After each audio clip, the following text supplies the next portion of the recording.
Thank you, Mr. Chairman. Earlier this morning, this hearing was referred to as a political stunt. I'd like to begin by asking us all to remember that we are joined here today by the men and women of law enforcement, first responders, and the victims of violent crimes. They deserve our serious consideration of this gravely important issue.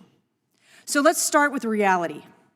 The number of law enforcement officers assigned to a region per capita won't stop crime when law enforcement officers are prevented from doing their jobs by bad law.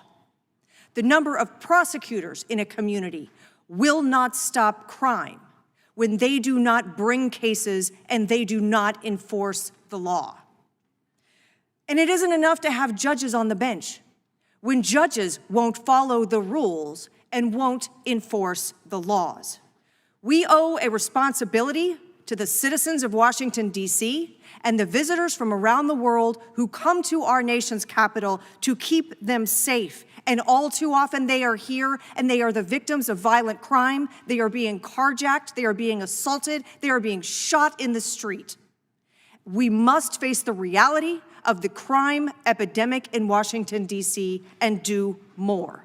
And the reason that we are here is plain and it is obvious. It is the reckless and irresponsible rhetoric and failed policies of the Democrat Party and the Biden administration that has emboldened criminals in cities across America. We owe the residents here and the visitors to our capital so much more. And as a former federal prosecutor and judge, I will tell you this. There is one thing that reliably keeps a violent predator from recidivating, and it is called prison. Do some offenders deserve second chances? Absolutely. But do murderers, sex offenders, and rapists need to be out on bond? Do they need wraparound services? Do those who are out on conditions of bond who violate them deserve another chance? No. They deserve to be in custody, and they need to remain in custody for the safety of the citizens of this community. We need to support the men and women of law enforcement. We need prosecutors who will enforce the laws. We need judges who will follow the laws and enforce the rules. It is that simple, and what we see here today, the testimony that we have heard today, is the entirely predictable outcome of the reckless and irresponsible rhetoric and policies of the Democrat Party, who are undermining the men and women of law enforcement and the rule of law in America. Mr. Stinson, I would like to start with you. In your prior testimony, you referenced juvenile offenders specifically. I'd like to explore the effects that you believe policies related to juvenile offenders are having on the crime problem in D.C., and how we could be doing more to ensure that that issue is under control.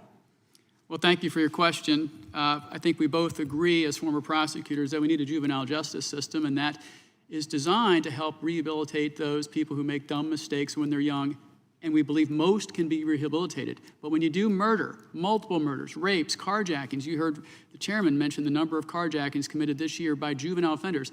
The number one age is 15 here in the district who are doing armed carjackings. And so under Title 16, which is a local law here in the district, the U.S. Attorney's Office can take 16 and 17-year-olds and prosecute them as an adult.